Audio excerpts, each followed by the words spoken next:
You're live.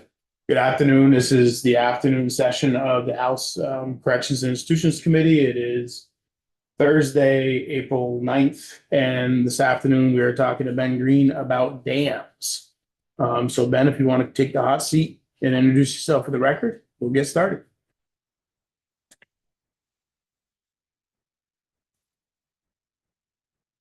Good day. For the record, my name is Ben Green. I'm the section chief of the Dam Safety Program at the Department of Environmental Conservation. Here today to discuss state dam governance. I submitted a memorandum that I believe was printed out and handed around that provides our position on this matter. And I'll be going through that memo and some of the points in that today. In the way of background, currently there are a little over 100 state-owned dams, and they're owned by a variety of different agencies and departments. By numbers, within the Agency of Natural Resources, the Department of Environmental Conservation, from my work, own 14, and those are the 14 that we're responsible for directly. And then Forest Parks and Recreation also owns 14, and Fish and Wildlife owns roughly 72. State colleges owns 4. And the Agency of Transportation and the VTrans Rail Division own 3. So that's roughly 107 dams or so. That's dams that are considered regulated by our program. So that's dams that are over, can impound more than 500,000 cubic feet of water. There's a few smaller dams that we didn't include in the tally. Do you have a breakdown of that? You did it kind of fast. Sure. Within ANR, DEC owns 14. FPR, Forest Parks and Recreation, is also 14. Fish and Wildlife is 72. And then outside of ANR, we have state colleges at 4. And the Agency of Transportation, directly and within their rail division, is 3.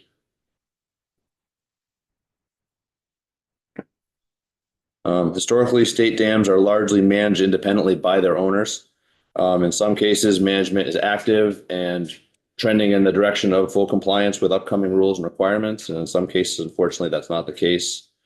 Roughly 30% of ANR-owned dams are in poor, unsatisfactory condition, which sounds like a lot, and it's not a great thing. It's actually not that different than the overall inventory across the state, across all ownership groups, including municipal, private, et cetera. And about 80% of our dams are more than 50 years old, which means many of them are nearing the end of their original service life. You said 80%? Yep, 80%. Meaning they're approaching, many of their components are kind of approaching the end of their original service life, and the dam itself is at or near a crossroads, where it's sort of that time to ask that question: is it time to reinvest in rehabilitation and buy another 50 or 100 years for this facility, or is the site's beneficial use kind of come and gone? Is this maybe a better candidate for removal? Currently, the Dam Safety Program does try to help the Fish and Wildlife and Forest Parks and Recreation, our partners within ANR, on some dam safety work as our staff capacity allows and as funding allows. And a couple of recent examples of that would be at a Fish and Wildlife dam, Gale Dam and Dike in Londonderry. This dam was overtopped, the auxiliary spillway was overtopped and badly damaged in the 2023 floods. A staff member of mine formed an emergency design and oversaw construction to temporarily stabilize that spillway. And since then, we've assisted Fish and Wildlife to manage a comprehensive assessment of the dam, and now they're moving to the design phase for a permanent resolution there, a permanent rehabilitation project that we've assisted along the way and also provide some funding as able. Another example would be another Fish and Wildlife dam, Fairfield Swamp Dam in Swanton. We've assisted with some general dam consulting to the Fish and Wildlife there. We've done things including we've planned, conducted, and funded a geotechnical exploration program for them there. And we've done some planning, other planning, as well as overseeing a site survey for them. That was an example of a dam. We didn't have the time or capacity to really dive in and help them on everything. So we sort of helped them on certain things as we were able to. And then another example is at many agency natural resources dams that we don't own, we've been developing maps of where it needs to be mowed and brushed. A lot of our dams, unfortunately, are behind on vegetation management. And we're developing these maps to help get preliminary approvals so that when funding does come available, we can get that work done and sort of make that more of a normal task and kind of the way of normal operating procedures as they should be. Unfortunately, many of our dams don't have the funding or the capacity to have that work done and are fairly overgrown and just in need of those basic things. So our position on this concept of kind of altering the way that dams are governed in the state, we are in terms of ownership, we generally agree that there's value and utility in the exercise of reconsidering how we structure state dam oversight and management. Historically, the state has not had a coordinated asset management strategy or compliance strategy at the state level. It's been essentially every department for themselves as to how they manage their dams. We're in the dam business. We take it pretty seriously. Our dams are generally in pretty decent shape. Some of their departments don't have the manpower, the expertise, the funding, and so that's not always the case. Right. I guess as we look at it, why we think it's a good initiative, an important mission initiative, and it could be helpful in the future to look into this in more detail. The dam safety program, we really need to stay focused on the completion of current rulemaking efforts that we've been legislated to complete, and that is the technical standards of the dam safety rule and the revolving loan fund rules, which will hopefully develop a loan program that will be able to help fund some of these dam rehabilitation projects for all ownership types. And those are really pretty large efforts that we're trying to get across the finish line to be in place in 2027. And so that's really where we need to put prioritize our time that we have to get those in place. A couple other items on this is we have undergone some iterations or concepts on this type of thing in the past. In my time, I started in 2017. We've kind of looked at this sort of thing a few different times. There's been a desire to try to align department missions and staff expertise around ANR owned dams. Of particular note, in 2022 and early 2023, this concept came up of a proposed group called the ANR Dam Asset Compliance Group. Kind of the concept of that is probably not too different from what maybe you guys have in mind or others have in mind, which is basically the goals would be to bring all ANR dams into compliance with upcoming rules, avoid dam safety compliance issues, and with the ultimate goal of reducing dam safety risk to the state. There's also a lot of opportunity, in our opinion, to improve efficiencies and more actively manage the dams by having one group be more involved and more responsible than to spread out over the entire department. Unfortunately, that kind of concept and initiative suffered from competing priorities and lack of funding and sort of died out. Some other kind of similar type tasks that we've done at the ANR level is completed in 2024. I've spoken about this before, the ANR dam risk assessment, where we did a risk assessment of 18 high and significant hazard dams across ANR. So those are dams owned by not only DEC, but also FPR and Fish and Wildlife. And we allowed us to come up with a ranking system for the risk of those dams. So we could kind of work across the agency level in terms of, being wise with limited funds in terms of buying down risk. So that was another kind of ANR level look at the dam safety portfolio that we have. And then also after the 2023 floods, there were some meetings around dams and ANR dams in particular, and it did help to raise awareness on dam owner responsibilities. And we also looked at things we'd end up identifying and assigning caretakers to every single ANR dam. That was helpful. That certainly got the discussion going, continued the discussion about the importance of being good dam owners to our colleagues. But that was limited in scope. And so that while was beneficial, again, didn't really entirely accomplish the goals. So from an approach standpoint of where to go next, I think some preliminary legislation that we were shown was the concept of doing a legislative report on the topic and kind of look at the pros and cons of it, what the cost benefits could be, and et cetera. So we had a few thoughts on that. And one of it is that a multi-stakeholder working group we feel is not necessary to provide a legislative report with the good recommendations on how to better manage state-owned dams. Some of the reasons why we feel it doesn't need to be this large stakeholder formal working group is, number one, we can lean on some previous efforts that we've done. We've kind of thought about this before. We don't have it all figured out, but we've done some homework on this over the years and certainly have some good thoughts. It's really an internal focused subject matter, as that I think, it's related to how we manage our own assets. And so therefore, probably external input may not be that valuable. And also, we certainly wouldn't coordinate with internal state dam owners from other divisions to develop that report, but we feel like it could be probably more tightly and easily managed doing it that way. From a timeline standpoint, as I mentioned before, I really can't prioritize an initiative like this at this time because we're trying to get these rules across the finish line. And we really have had a lot of things come up that have prevented us from doing that to this point. We're really trying to eliminate things that are doing that. So from a time standpoint, we'll be looking at, maybe this is work we could focus on the 2028 timeframe and get a legislative report delivered for the 2029 session would probably be more realistic for us. Again, we need to complete these dam safety rules and stand those up. And those dam safety rules are going to be really the backbone of how dams are regulated at the state level. And it's going to change quite a few things are done, and it's going to be time consuming. And then lastly, on scope, I think the initial scope from the preliminary language we saw is kind of considering all state-owned dams. And I think one maybe slight simplification to that would be to really maybe focus initially at least on ANR owned dams. We're all within the same agency, and there's some simplification there of maybe just trying to start there.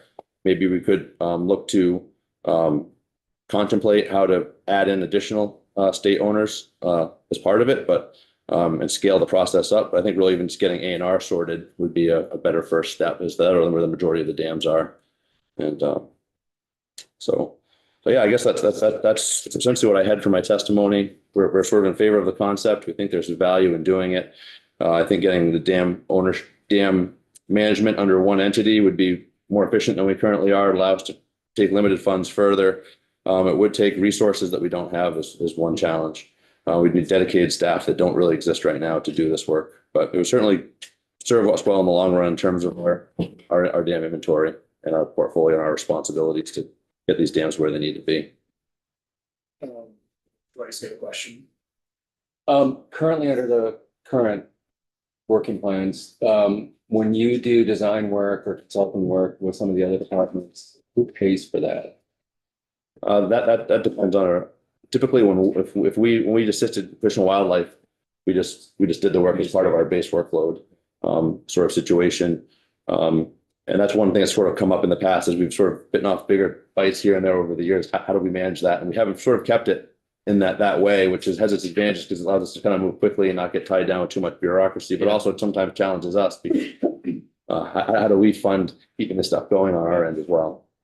And then sort of second to that, so for the dams that are owned outside of the agency, the DOT, state colleges, is there any oversight on that right now? Do you guys involve yourself with any of those? Like, do you give them a heads up when you're concerned? Yeah, absolutely. So they are regulated by us. So our regulatory wing still deals with those dam owners. We go out and we inspect them regularly. We have a dialogue with them as dam owners. We provide them recommendations. The one in Johnson I was mentioning, that was a high hazard, that was rebuilt in the early 2000s, and that got a permit through us. And so we have interaction with them on the regulatory side of things. On the ownership side, less so. One of the agency of transportation is actually the rail division, owns Lake Perrin Dam down in Bennington area. And that one's sort of been a lot of questions about that one in the last few years, because they're not a very active dam, where obviously they maintain the rail and they focus on that, but there's been discussion about how to really manage that facility better, because they have a. So is it fair to say that you all have a really good understanding of each of these 104, 107, whatever it was, dams, that the status and kind of they're on your Yes, every one of those radar. are. Yes, again, so again, my program is both regulatory, it's like 50% of what we do, and ownership is 50% of what we do. When I say ownership at the moment, it means 14 dams that we own, specifically Waterbury, Wrightsville, and East Barre are the lion's share of that time. On the regulatory side, and we're a small enough shop where there's some cross pollination there, but we deal with them regulatorily right now and in the future, certainly. Okay. To follow up on that, just so I understand. So like every regardless of which one of these dams, if they need to do work, they have to go through you for permitting or whatever. Correct. Yep. I understand. Kevin? I assume you've got an org chart for your current team. For me, it'd be helpful to see that org chart and then what you think it would need to be if you took on the whole thing. Mm-hmm. Yeah, that would be something that, we've looked a little bit at that, and I think that was what probably the legislative report would be, a deeper dive into what resources are really needed, because I can certainly say dedicated resources would be needed. When we staffed up, when I started in 2017, we had 2 staff, and then in 2021, we added 2 more, and we're up to 7 right now with 2 more positions that we're trying to fill. We've certainly gotten a lot more capacity. We've also taken on a lot more both regulatory work and ownership work on our own sides. But there's no one dedicated to some of the tasks that really need to have people dedicated with them to make sure that we are keeping these dams where they need to be. Really, the risk is that as we start to actively regulate, we're gonna be regulating these owners and we're potentially gonna be taking enforcement actions on our Yeah. sister departments, which is something we better be more proactive about it, but within the ability of what we can with the available funding. But you want to ask a question? Well, yeah, just because it actually it's brought up a question I had, because I've read that in the scope part. And you brought up Lake Huron in particular, but I'm just curious about all the AOT dams. Do you feel that it's okay to still maintain that system of how they're distributed, where there's, some with AOT, some or most of them with ANR? You think that's fine, safety wise and funding wise for repairs of dams? You can ask you. I think that, how we got to where we are now is largely a function of what the original use of the dam was. And that's sort of carried forward. In many cases, AOT owns dams that were a dam structure that was tied into a transportation infrastructure, and they own and definitely maintain the transportation infrastructure. Oh, by the way, this is also a dam. It's kind of how they've gotten theirs. Many fish and wildlife dams were built, in the 40s, 50s, and 60s when dam building was considered a very good conservation method, and they're building trout ponds and other wildlife management area features. And so the other dams are focused on that. So that's sort of how we all end up in a sport of dams owned by different entities across the board. Again, we're the only department that has dam safety engineers employed. Others have, in some cases, have very active and people that are paying good attention, doing a decent job. In other cases, there's just really nobody home because we have like biologists and things in charge of a wildlife management area that, oh, by the way, has the dam. And so they're looking at it from a different, they're looking at with their limited budget and their limited capability kind of in their area of expertise. So those things don't always align. It seems as you look across the board. I think there is an opportunity to better manage these dams if it was done under one roof. I think obviously the study should be done to prove that out, but that would be my assertion. I do think that the ultimate ownership of that dam should probably stay with the entity that owns it, because they're the ones that, for example, if this came under a new ownership wing or whatever, a new management wing, they should really work for the individual owners to manage those dams in a good way and basically be the agents of those owners. So if the owner decides they want to remove a dam, they help them with that. If they decide they want to rehabilitate the dam, they help them with that, because those dams are by and large small like a feature of a larger goal where that site is, like at a state park. They don't want to remove that dam, they want to rehabilitate that dam. So shouldn't, really the ultimate strategy for where we're heading with it really should stay with the owner of making those big decisions. And this, in my mind, this group would kind of help them to accomplish those goals and manage dam safety for them. So sort of like an agent for them to help them achieve their goals. And maintaining that waterway is very important because it supports recreation for XYZ. And so that means we need to do this at the dam versus the use of this dam is kind of come and gone. We don't really need it anymore. It'd be actually nice to have it gone. Okay, then that group assists them in moving forward with that initiative. So, I mean, whether we're right or wrong, I honestly don't have enough information to know. I think there's a feeling that we're worried that there's not enough oversight, if you will, of the dams, and that because there's such disparate ownership, and then you say like some people have some expertise in this and others, it's like, well, I'm a biologist looking at frogs, which is cool, or trout, but I don't really know about a dam. We just have pretty legitimate concerns about making sure the dams are taken care of properly. Yeah, Sean. But what you're saying is they should all be watched under one by you all, let's say, DEC. I think Is that the suggestion, right? Well, I'm guessing the study should be done, but I think a dedicated staff is, if we're really going to have these dams be up to in compliance and in good shape and across the board, our risk reduced as much as possible. There needs to be dedicated staff that are paying attention to this stuff, which we don't really have. So yeah, I think it does. I think that's probably where the study is going to head for a recommendation, but obviously there's nuances that need to be considered. Okay, but you're also saying like the 72 dams owned by Fish and Wildlife should still just be owned by Fish and Wildlife? Yeah. I'm suggesting that the owner, well, again, I think this should probably be studied, but I think that kind of what we've found in the work that we've done so far is that the ownership should remain the same. people that are doing the day-to-day management and oversight should be a focus group, Okay. who then is an agent to said owner, so that if the owner says, my ultimate goals are X, Y, and Z, but I'm not a dam safety engineer, and I don't know anything about dams, but this group could help them Yeah. achieve those goals and bring the dams to where they need to be to get there. So I think that's one challenge is people, some of these entities, they don't really want to own the dams, and yet they want the asset or the benefits that the dams bring. So, so they need to continue to have that ultimate decision-making power, Right. but handling the day-to-day needs to be probably handled by others, or be best. But a follow-up question to that is, so does Fish and Wildlife actually own these dams, or do people who own the land own the dam, or do we just own all those dams? So Does the, Vermont own the dams? yes, the state of Vermont owns the dams. The Oh, so it's person- our financial responsibility anyway. The person that either owns legal title to the dam or owns the land underlying the footprint of the dam is the legal owner, and these are on state land, so therefore the state is the owner. So those 107 dams are all state-owned dams? Yes. Also, Yeah. Got it. All right, that's good to know. Thank you. And just so I'm clear, your timeline is suggesting that if we kind of agree that a study on this would be worthwhile, you're requesting that maybe not until the end of 28 to have that report done for delivery in 29. yeah, so we can focus on our dam safety rules that we've been trying to get done now for a little too long. Yeah. Is the report, and I mean this in a kind way, is it to put together a dog and pony show, or is it to get together the rules, et cetera, so you can keep moving forward? I mean, I know it sounds crazy, but I'd rather not spend it on a fancy report. I'd rather have you use it to do what you need to do to make progress on all 107 dams.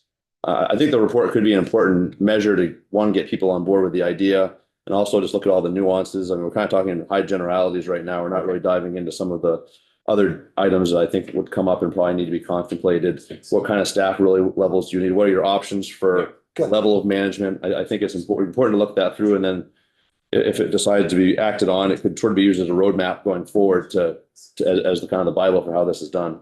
But as long as you say it's useful and not just to sell a concept. Yeah.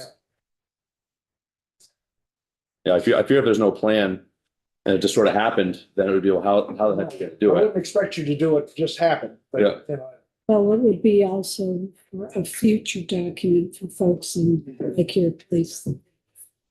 well, I've just seen enough experience in my life that we've spent a whole lot of money to tell the customer what they think they want to hear. For a report And that's. rather than do that, I'd rather have you spend the money on the rulemaking, whatever productive, rather than.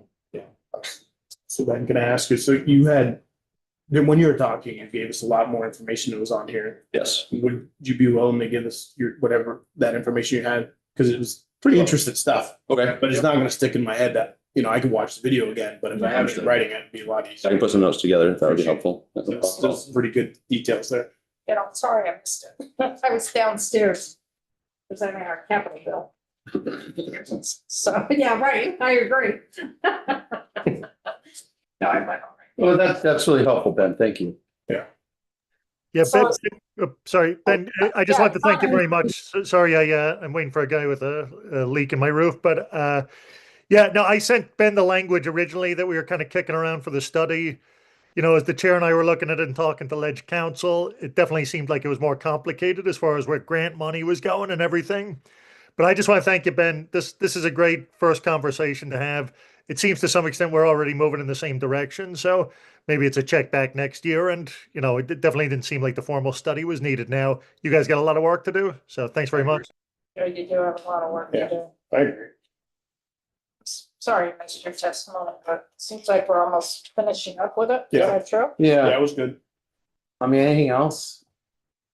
No, I guess that's pretty much soup to nuts of our position on the idea. It's a good idea, I think, it's certainly an idea that should be looked into. Just, we're not quite ready yet. Got it. Sounds great. Thank you, Ben. Thank you. Thank you. We're always dealing with these damn dams, right? Every day. Every day. Thank you so much, guys. Thank you. So, How'd it go? all right. All right, it was fine. Have a good day. Thank Thank you, Ben. No, it was fine. How was your, See, the door does slam without. Well, wanting it's- to. It's because of the, air. He meant that. I'd like to have a conversation. I want to get an update on where we are with what happened with Hillary in language. Do we figure out how we're gonna get that down to Senate? Well, Judiciary? we don't have Or- that yet.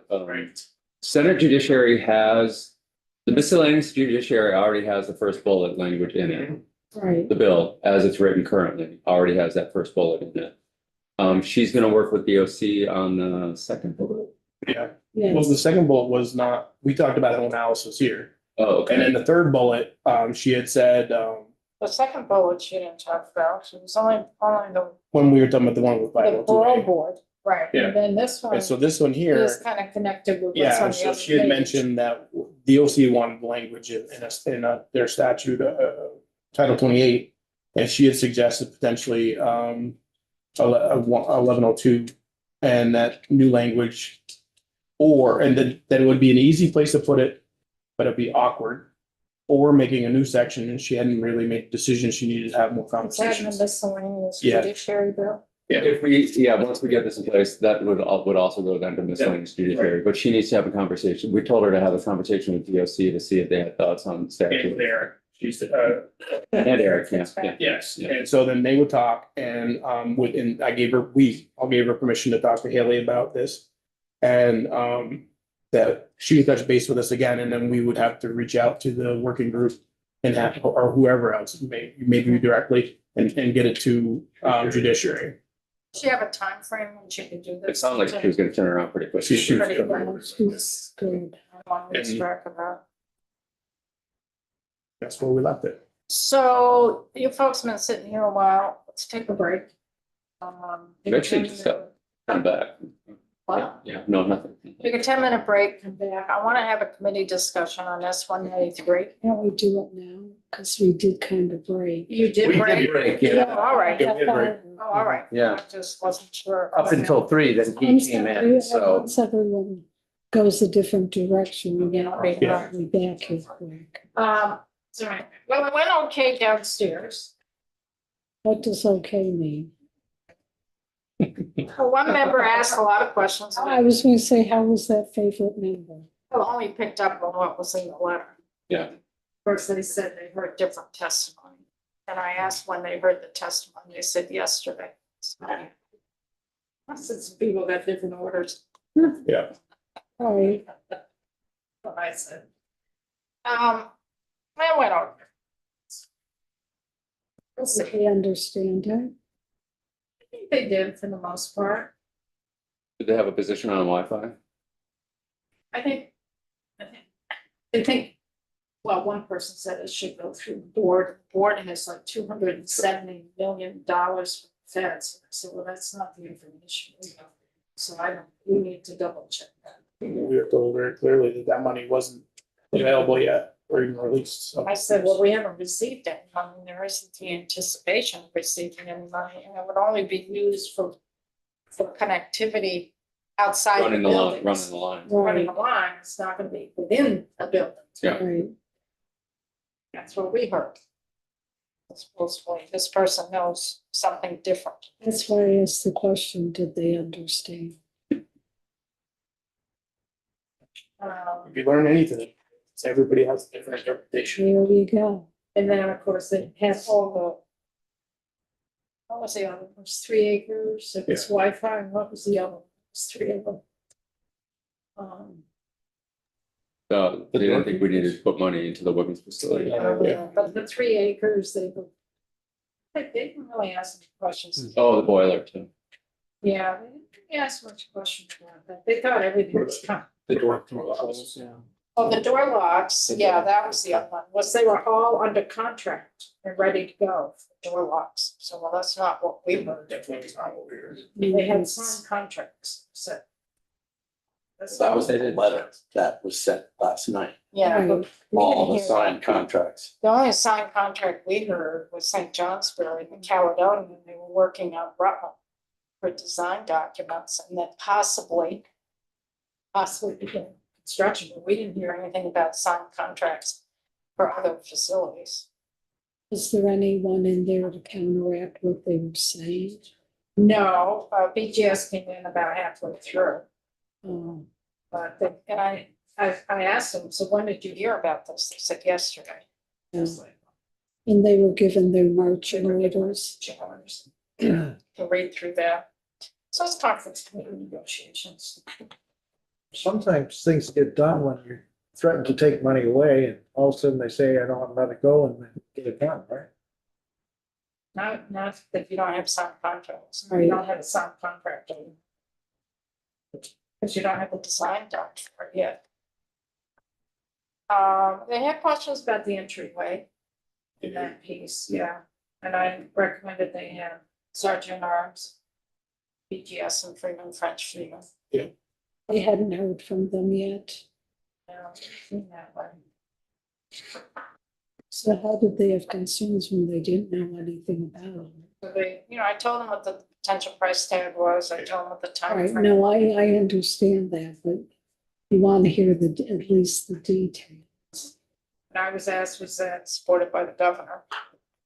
Said, well, it wasn't the governor's recommended budget adjustment, but it's been in the works for a number of years. So we'll see.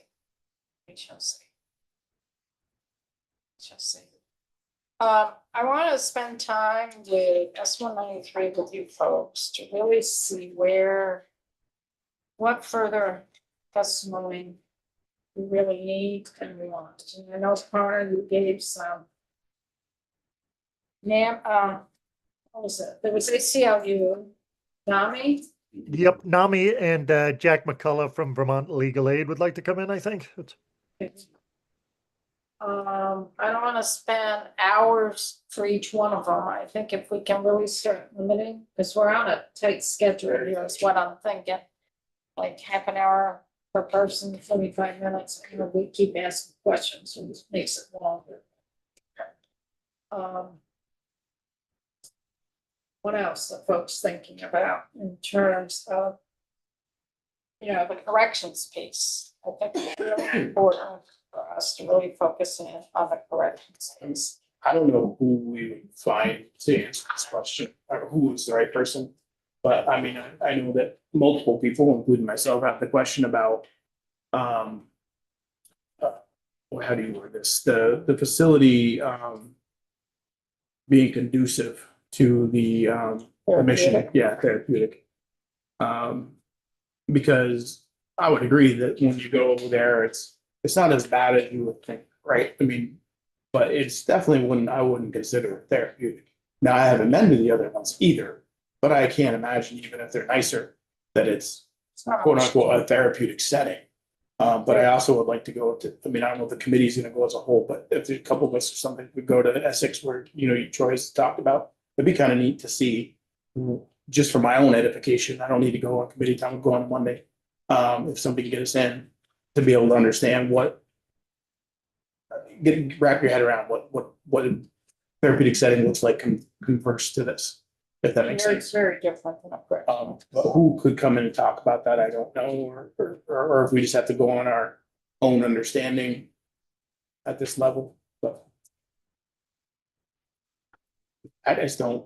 The other thing is like the interpretation, and I'm not saying anybody's right or wrong, but the commissioner's interpretation that the bill says they can leave the people basically in general population doesn't seem to line up with most of our interpretation of what the bill says. So, Ledge Council, I guess, would clarify that for us, or who would, I don't know, but it seems clear to me that it doesn't include leaving them where they are.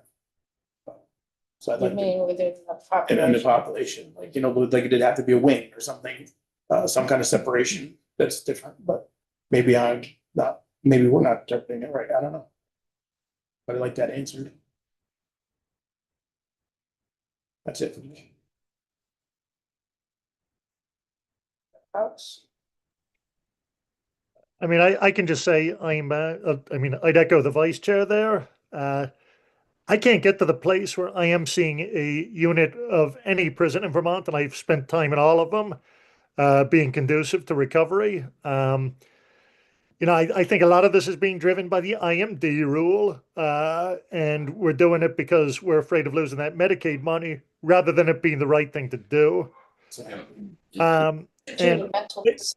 And you really only get one shot at this, and it's going to be in place for years. And I want to do it right, you know.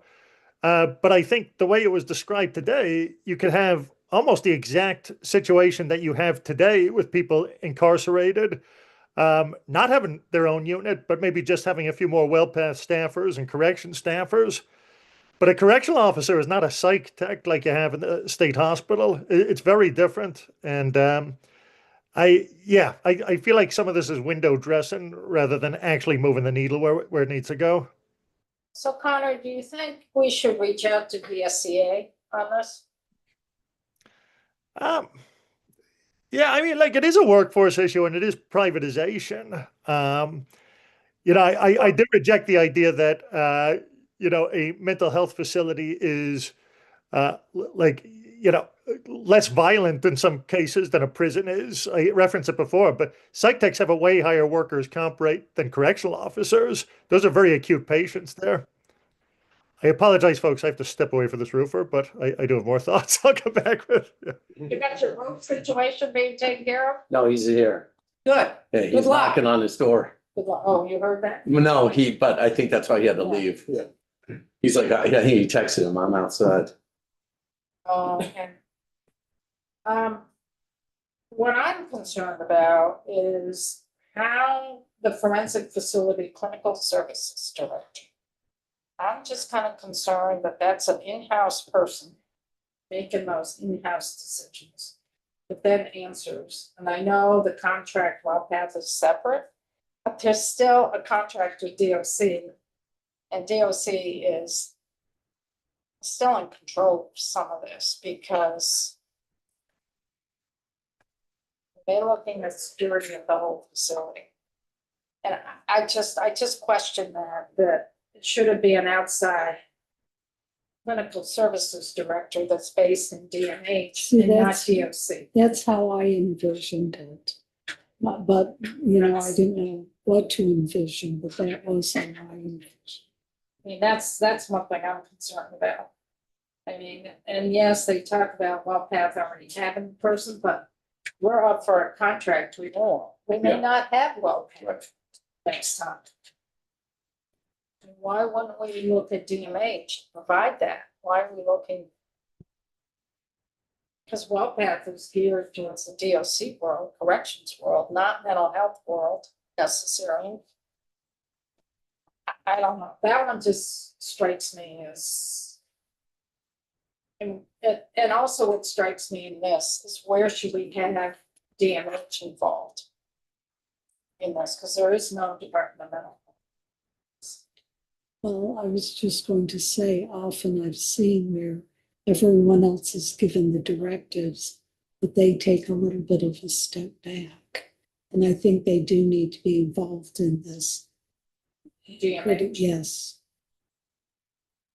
I've seen it on other issues I've dealt with. They just want everyone else to kind of deal with it. Just feels like a handoff. Right, Just right. take it. And I almost said that this morning, but I It's because got, they have a secure facility, That's the only and reason. they can do it. right, that's what I felt this morning, because it's,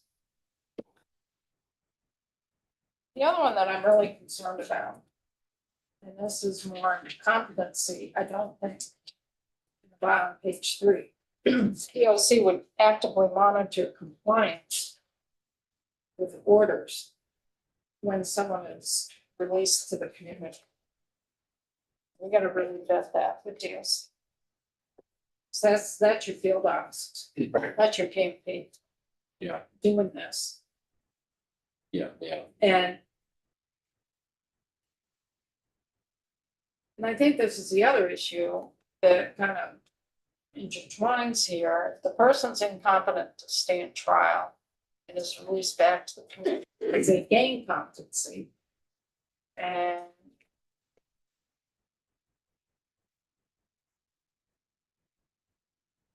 how does HIPAA play in with that? Because it's a health issue. It's a mental health issue. how does HIPAA play into that? And what information does our BMP staff actually have of the health information? That's what's kind of rattling around in my brain. Because they need to monitor these folks for compliance, but how much They, information, I don't know how much information is our PMP person gonna have in terms of health issues, if any.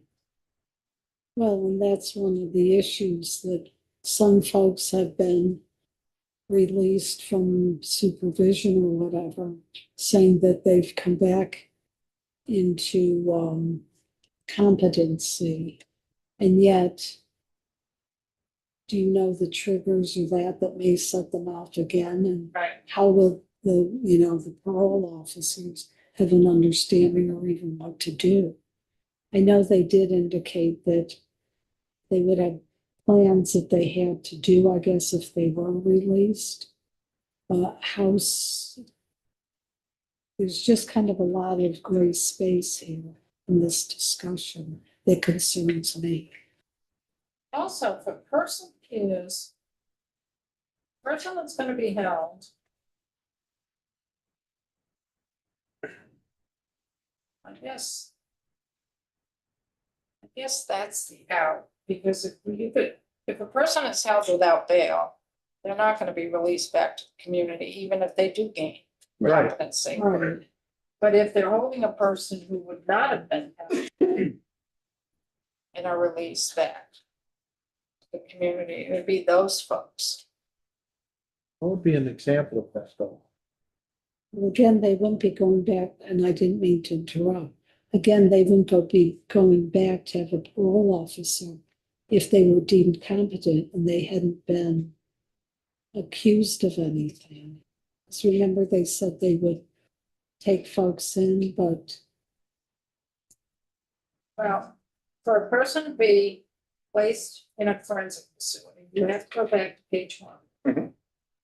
You gotta read it, folks. You gotta understand the language. It's right there. punishable life Each one. sentence here. In order for a person to be in the facility, the person needs to be charged with an offense punishable by life Sentence. sentence.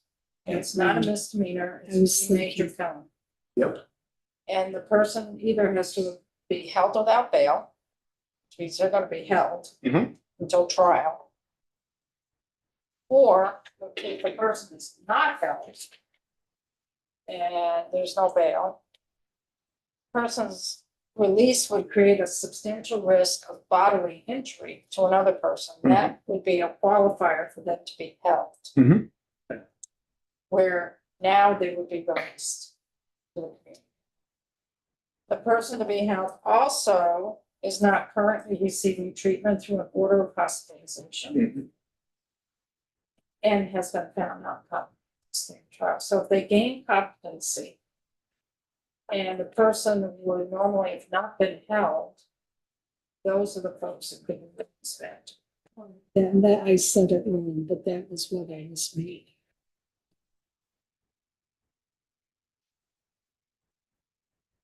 My question is, there is an offense is punishable by a life sentence, is that an automatic held without bail?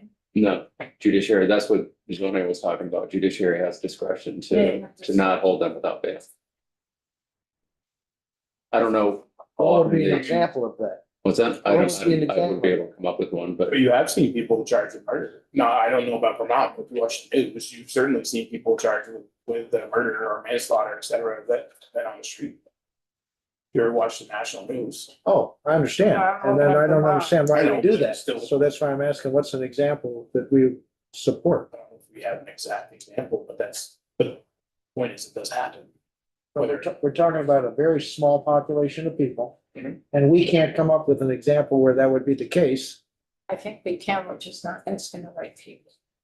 We have to ask the. Yes, well, I understand. So that's the question I would want to ask from somebody who can answer the question, because Get the judge back. once again, to protect law-abiding citizens is a priority in my mind. The other thing I think I heard, correct me if I'm wrong, part of the reason this would be helpful is because if the person is held too long, they get released because the current law says you've held them too long and you just release them, even though they might be a danger to themselves or somebody else. Did I hear that right? It's mental health law. Yes. So It's that mental to health me law. doesn't seem like it. I think it's after 6 or 7 or 8 years. It's years, not months. Yeah, well, So let me just go over the offenses eligible for no bail. Person may be held without bail if charged with a felony involving an act of violence. Again, there's a list of them against another person or a crime punishable by life imprisonment, as we've discussed. Requirements for denial of bail. Evidence has to be great. The court must find that the evidence of guilt is great.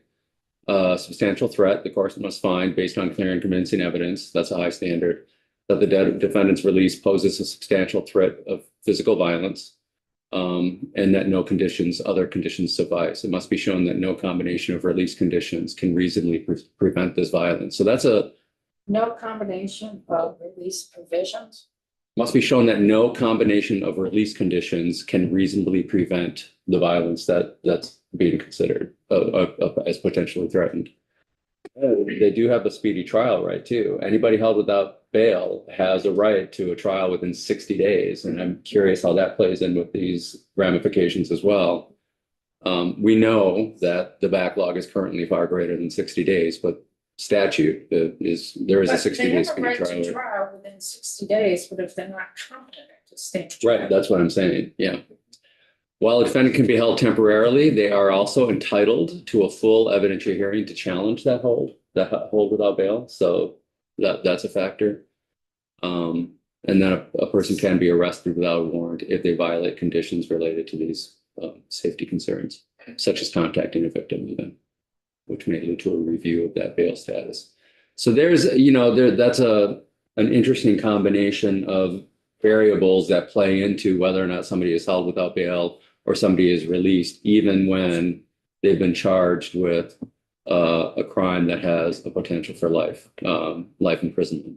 There's still quite a few hoops or quite a few conditions that have to be satisfied before they can actually be held without bail.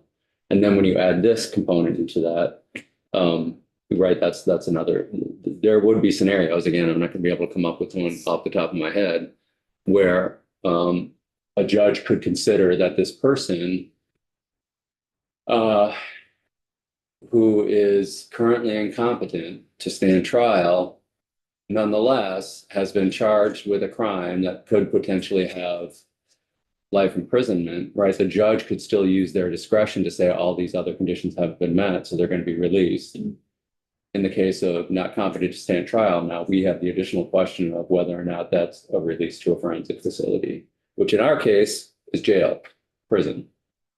So currently, as the bill is currently written. So, Right. Yeah. And it is not our task right now to discuss or decide or debate whether or not our bail conditions are appropriate or not. It's what they are. But they are. And we're it's adding, constitution. yeah, Right.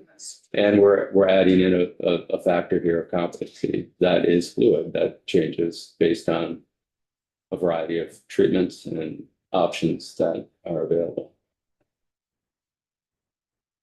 I just keep coming back to this position where aside from the question of whether or not corrections can provide, even with renovation, can corrections provide, and I had this conversation with somebody, some of us walked into a cell yesterday. They opened the door, it was an empty cell, we walked into it. I cannot, in good faith, say that is a therapeutic sort of environment that is conducive to restoring competency. I just can't. That aside, let's say even if we renovate a wing in one of our current facilities where we're all satisfied that this now is suddenly therapeutic, that's a big lift. I still have concerns, and state's attorney Kim addressed this, about the constitutionality of sending somebody who hasn't had a trial or who has been found not guilty to a correctional facility. That to me is a pretty significant consideration that seems to be just rubber stamped by everybody who's come to the table so far. And I think too, hearing that, thinking a little further, they're in a correctional facility, they're under the custody of the Yes. Commissioner of Corrections. Yes, So you have to look at all the powers that the Commissioner of Corrections has in dealing with an incarcerated person. There's a lot of Yeah. issues there. There's SEG. There is mental health treatment. There is housing. I mean, there is a lot of and responsibility. they haven't had a trial, and And there's they're no all- indication that a trial is going to happen Yeah, they're all. until under- competency is restored. And they're all under the Commissioner of Corrections. Now granted, detainees right now haven't had a trial. Agreed.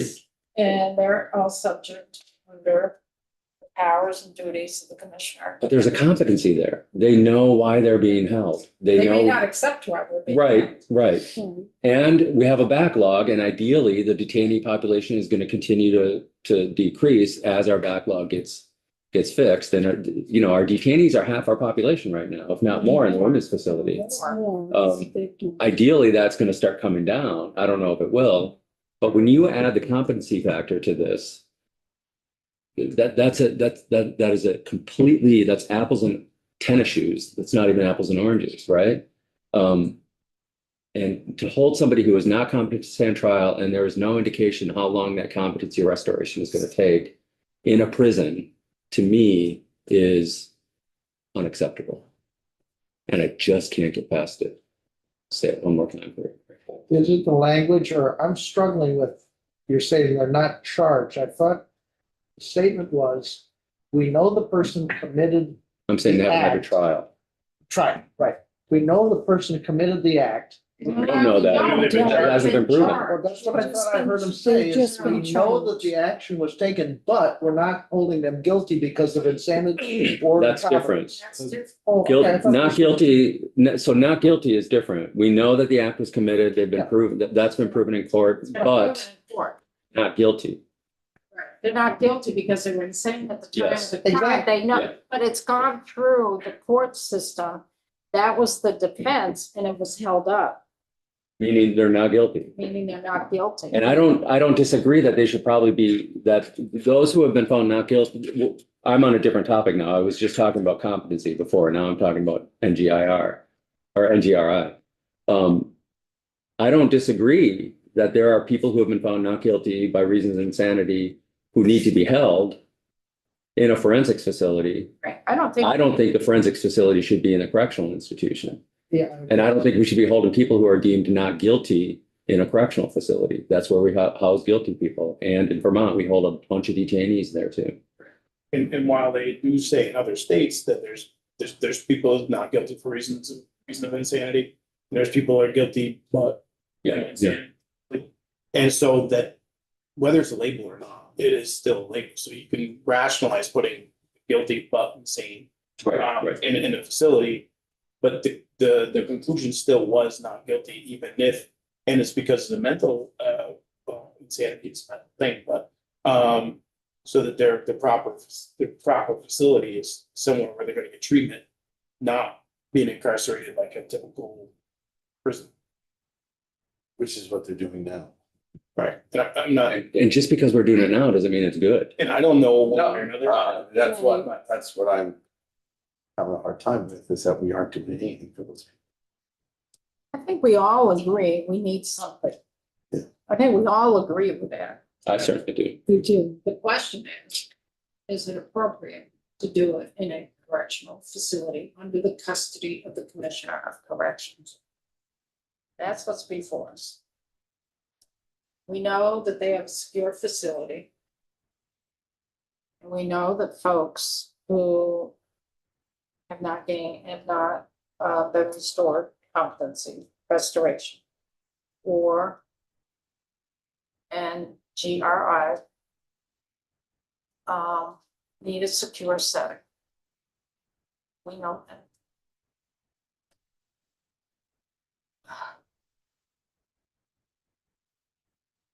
And how do we achieve that? What other secured facilities could we put them in?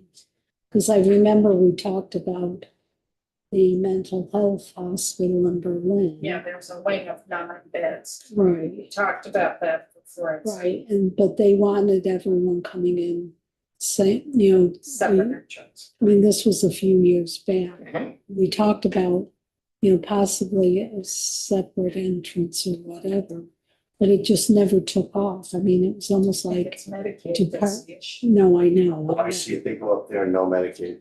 Right, Because we have a waiver for them because, yeah, because you're considered by CMS, Centers of Mental Health Services, CMS. Because that seems like it would, Yeah, but you're considered up to 16 beds.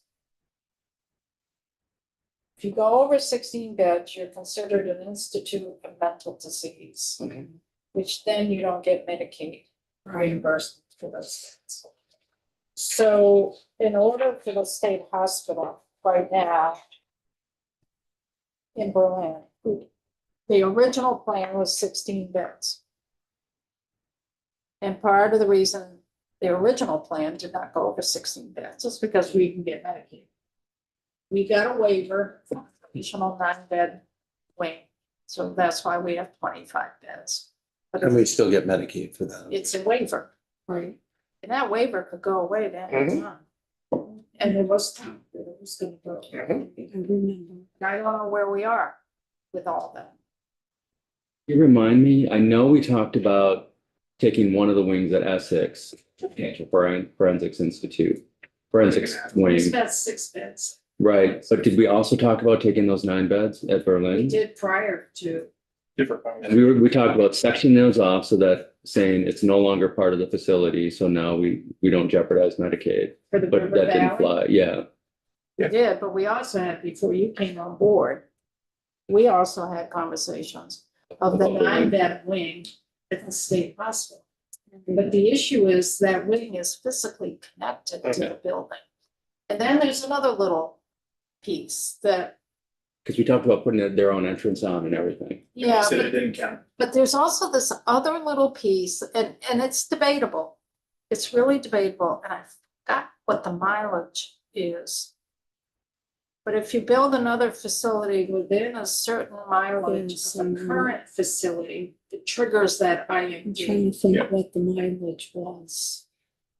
And I can't remember what the mileage is, because at one point, we were looking at doing, this is years back when we had the state hospital in Waterbury. And we were looking at doing I think it was a secure residential up around UVM Mhm. Medical Center. And it was just far enough out of the radius to trigger IMD. We weren't quite sure. So even if you had a facility across the road from the current state hospital for the forensic, it could trigger that IMD. So that's the case where it would trigger. I don't know, but that's what was way back. I don't know. It's all through CMS, and that's been in place since the 60s.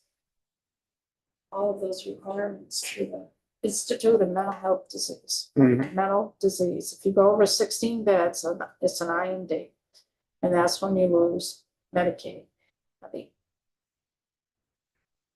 The other piece that I think this is playing into it a little bit is if a person is held for competency or even the insane piece, they're held in a hospitalization format in a hospital. They can be there up to 90 days. This is all health issues. Right. So a lot of that information is not public. So when the person is released, like say they gain competency, they've been at the state hospital, there was a hospitalization for them. And they gain competency, they were then released. The public's not notified. If they're released from corrections, public's notified. I'll think that one through. Because they're gonna be released from a correctional facility under the custody of corrections. Is that better? Well, the public will be notified. Just through being Right. DFC. Right. Public will be notified. Which seems Or safe And I for don't everybody. know, right, but I don't know if that's part of the decision as well to put it in correctional facility. Right. That's a piece. It's a little out of. Who are we going to get in that can give us some of this information so we can start planning? Judge Valerio. Well, Matt will really. Well, he's in here tomorrow. isn't he? Tomorrow. Yes. He's our defender general. Well, who That would be else? interesting. We have NAMI tomorrow too, National Association You of do Mental have- Illness. Yes. After the floor. Yes. Nice job. Hey, awesome. Good, awesome. WFA.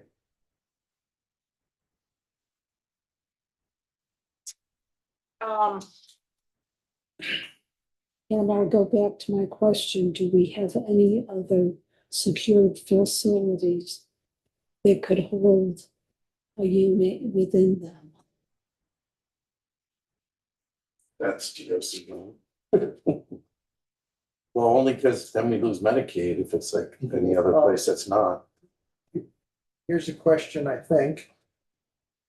If this were passed, the question to WellPath would be, what additional services will you be providing if you're still in charge with this new? So that's what we'll ask them. Haley said there's another person that she needs to Yeah. get in here, not Dr. Hughes. It's not Dr. Uliger, it's someone That's else. our Did you secretary. get the name? But I, The first name is Krista, the last name. not She's gonna only, get you the contract. Yeah, she is. not only that, About that. if they're coming up for renewal of their contract, Right. this could explode into this even bigger budget. I want to reiterate a point that Connor made too, that I don't know if it landed as much as it should have. Let's take the Medicaid out of this, right? If Medicaid were not a factor here, if we knew that we could house these people either in Berlin or in Essex and Medicaid would not be affected, would we even be considering the DOC? I don't think Probably we not. would. No. Well, So- why? Because it's easy. I think it's easy. I think part of the easy question is it's easy because we don't risk Medicaid. Right. So that to me grounds me in what's the right thing to do here. Money aside, right? Funding aside, and I know we have to talk about funding, but what is the right thing to do here? What is the right way to treat people who fall into these categories? I don't think it's DOC, and I don't think we would even be considering DOC if we had a remedy that wasn't leveraged by Medicaid, federal Medicaid payments. So Well, and again, and to unfortunately, Connor's point, let's do this right. Right. If we're already housing these people and to the commissioner's point, this now becomes the default. I don't want this to become the default. Let them continue on with how they're doing it until we get the right thing built. I think we can use this opportunity to start that process. Is it going to be expensive? Yes. Is it a new facility? Yes. But I don't think it should be corrections. Unless it's causing a pre-release. I don't understand what you mean. Unless people are being released, because currently the law, they can't hold them. That's where I have the problem with waiting. If we're endangering the law-abiding citizens, because with this law, people are being released earlier than they would be if the law was in place, then I'm not for that, no. Well, right now, the 405 that we're talking about are being held by DOC. And maybe they realize that without a law like this in place, somebody's gonna call them on the carpet and the state's gonna be held liable for not having a law in place to back up what they're doing. I don't know that. That's why I asked the question, are we?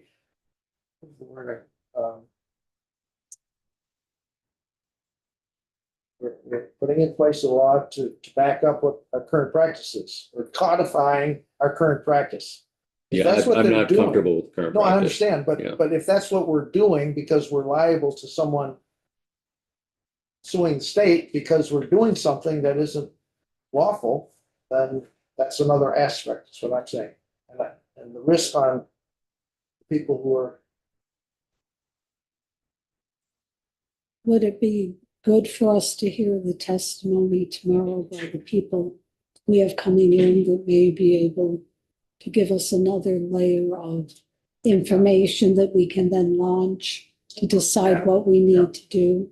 Cause I'm feeling like we keep going around in Yeah. circles. So I'm Absolutely. not saying that to be rude or Right, we are that. going around. Yeah. Well, I wonder why it hasn't done. Now I Big get part of why it. they haven't done it for 10 years or 15 years. So we've talked about, even up, Alice, at one point, didn't we even talk about the building that was not acceptable to go into, but remember the secure building up by the, was it state police or the, Well, the trailers? yes, The trailers? and those were not, I mean, those were condemned, Those are- But- Now we're putting the juveniles there. which is horrible. It's like, so, no, I'm just saying, that's not where I want them, but I'm saying if it was a separate type thing. The other thing too, you know, I'm just looking on Title 20. And this is where I'd like Katie McClin to also weigh in on this. We have in Title 28, a lot of language that deals with folks who have mental health issues, and corrections and SFI issues, and I'd like to kind of look at those statutes and see how that plays out in the world of this forensic issue.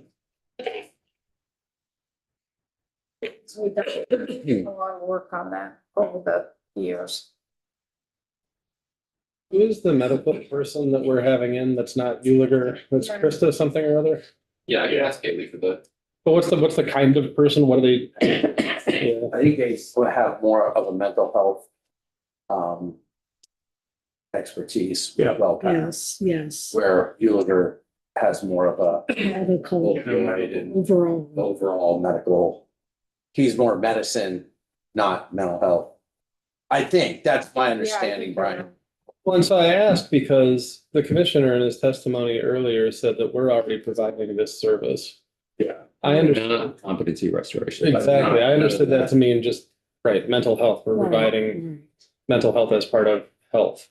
And I want to know what is meant by restoration of competency and why in the commissioner's belief it only requires 2 to 3 employees system-wide. I want to know what that looks like and how it differs from mental health. And that's where I was trying to go with Kim with the question that failed, but what is that competency restoration? And so we've got these people, this was also his testimony to commissioners in our system now, right? Are the numbers so small that HIPAA prevents us from hearing what that treatment looks like? It's happening now. That would be informative. Agreed, because it is only 4, 5, 6 people, whatever it is. And I'm just curious, what's the longest Vermont is typically holding somebody for without, as deemed incompetent to stand trial? And if we're not doing competency restoration right now, is that an indefinite detention? That's what I'm wondering.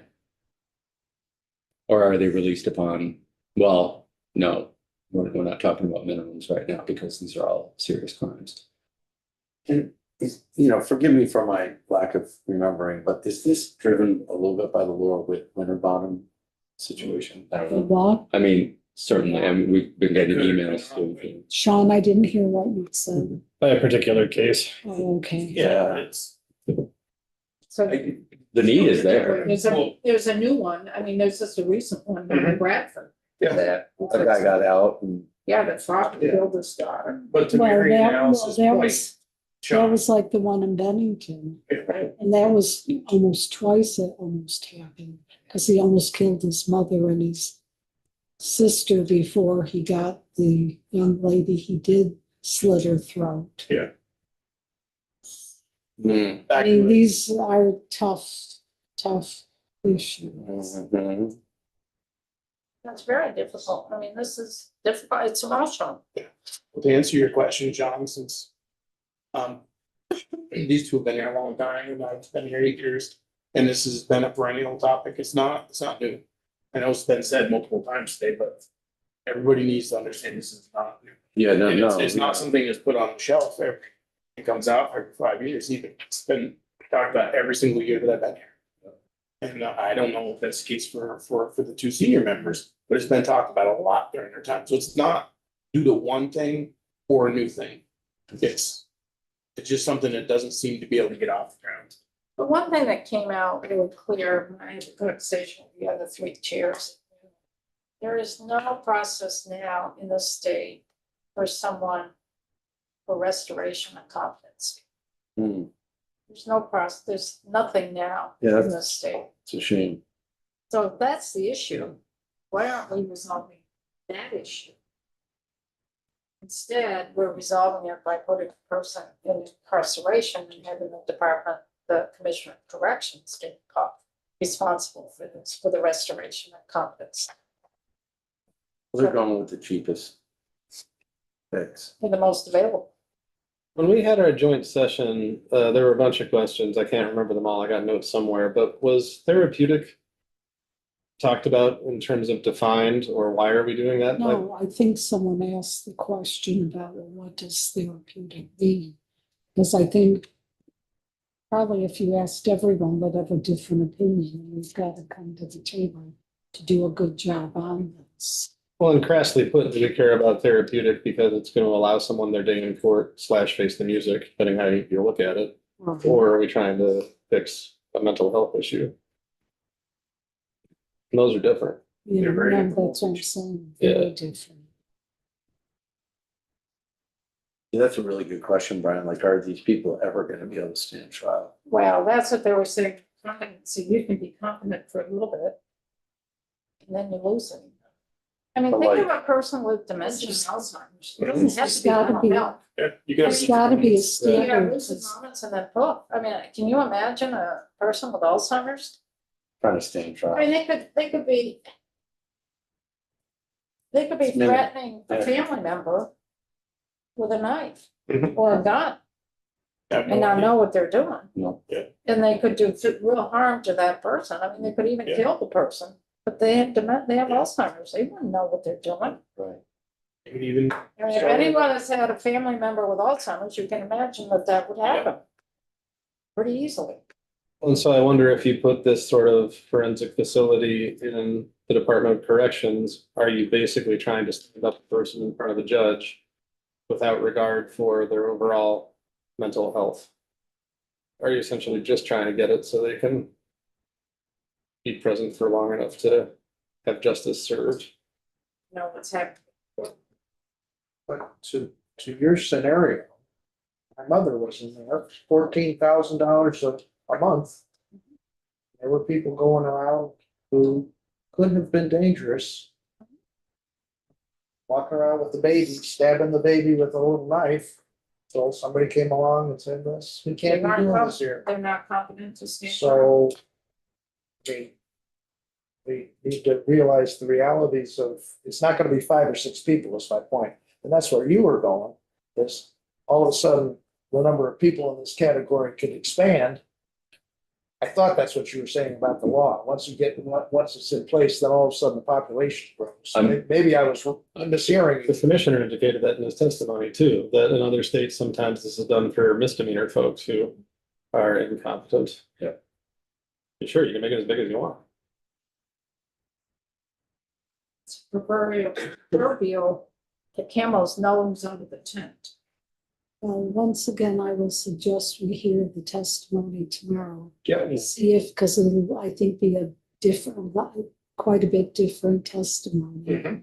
And so then I think we should look to see what pieces we need in place and who else we need to talk with in order to come up with a real solid plan if we can. Yep.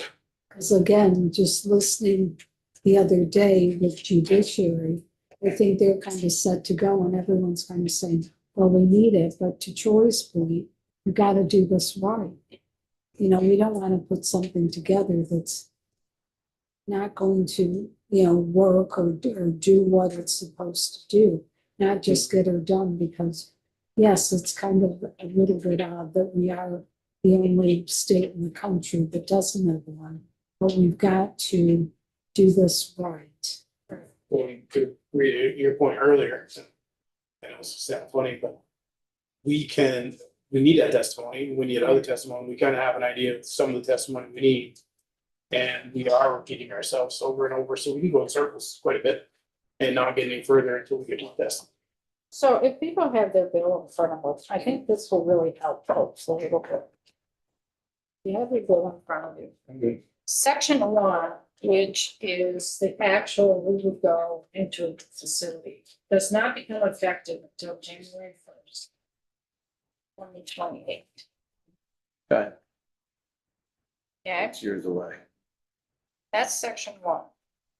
Section 2, which is the competency to stand trial dismissal thing, where charges against a person shall be dismissed without prejudice. Case remains inactive for a continuous period of time. That goes into effect July 1st this year.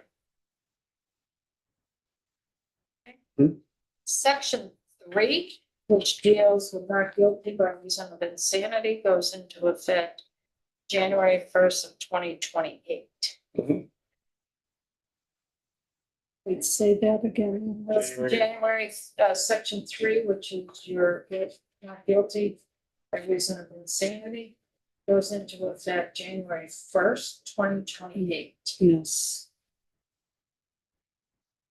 That's a big section, but I haven't read it. Section 4, again, which is the definition section of forensic activity, goes into effect January 1st, 2028. Section 4A, which is a report that would happen annually to this committee, Human Services and Judiciary. That goes into effect July 1st, 2029. Section 4A. Yeah. Section 5, which is rulemaking to carry out the definition of forensic facility as well as competency and not guilty reasons of insanity, is effective. Rulemaking would start this July 1st, 26.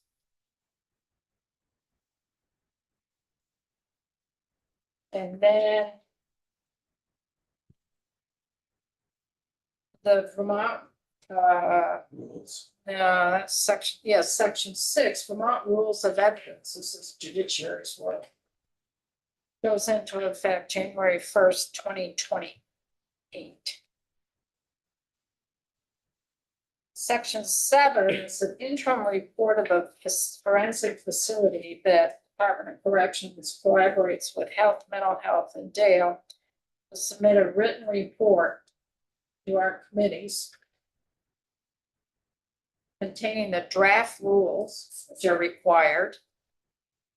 And it lists what that interim report needs to address, would become effective July 1st of this year. So we get a copy of the draft rules in terms of how they would implement sections 1, 3, and 4. Yes. So that may help how this plays out. Well, again, kind of to a degree, what is our piece? Because I know judiciary has kind of the hold on the bill. Then you're gonna have human services and healthcare on it. So, you know, I know we will do our due diligence to try to present what we think is the best.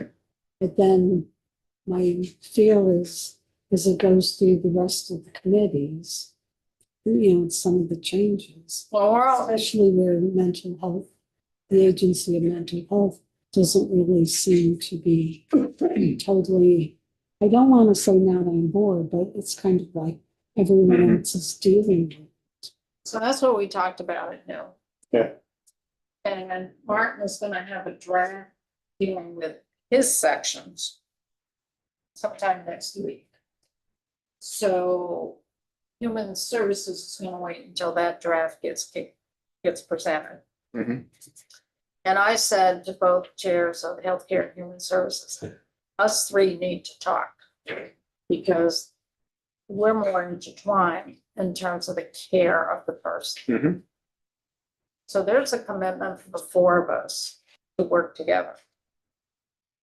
We don't know what that's gonna look like yet, because the other two committees, the chairs haven't looked at the bill. As this gets pushed out further, I just don't want to slam dunk at the end of the session where we gotta do this and it's half baked. I mean, I'm sorry I put it that way, but it's, I know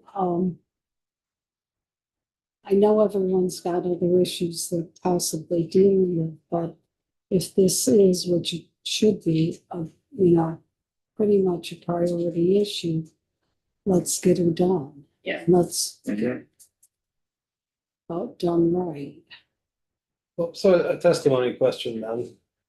And again, I'm back to this idea of therapeutic. So one for you, old timers, I guess. Geez, I just got a few more. gray Long hairs. timers, I don't know, lifers, whatever we are. Number one, I'm wondering if we ever had a medical ethicist testify at any of this. I mean, they do exist. That's somebody we could bring in. For in-house, isn't it more appropriate to have either healthcare or human services or both define what therapeutic means? And then our job as BGS, as DOC, is to say, how would we do that? Or do we need it? But Can we meet it? Yeah. Right. quite honestly, I think depending upon even what committee you're talking to, you may have 3 or 4, Yeah. descriptions or of what therapeutic is. Mhm. I mean, we probably would have something very different than judiciary or healthcare or human services. We're closer knit, but we may have a totally different. So, but I agree with you. We've got to kind of define what we're working on and what we're the end line where we're going. Yeah, I feel like that's one that we have to punt, and I think we were dangerously close to the commissioner saying that he knows what therapeutic is or is doing what therapeutic is, and I don't think we know, and I don't think he knows. No, I think we have that, Yeah, and I mean, oh, yes, Well, sure. but technically, I would agree with Brian in the sense it's not our oh, right. ballywick or however you want to say it. Alien, but Obviously, if you've been in different committees and stuff, you've dealt with this stuff, so you have an idea. But to your point, like I was been thinking for the last 10, 15 minutes, that my main concern with this is that it's going to be provided properly. And that the services are gonna be proper and Right. the place is gonna be proper. So you're right, well, they gotta define what their is or the therapeutic setting. And then we have to decide, well, can we make the facility match what is required by that? So, and I think that's where we are. we ain't gonna solve it No, now, we're not. but there has been a commitment between the 4 chairs to work together. Understood. We just gotta make sure that can. So let's call it a wrap. Right. And we'll see what the testimony brings tomorrow and then we'll go there. It's Friday already. Good Lord. You take a field trip on Wednesday, a week That's goes by what- fast. Let's see, that's what I'm saying. If judiciary is not getting some of their paperwork to sometime next week, these weeks are gonna fly fast. Yeah, especially as we're doing if we are doing education and other bills, we're gonna be like, Session. I just do not want to be In pasting session. this together and It's not. coming. On the home stretch, folks. Yep. Okay, let's call it a wrap.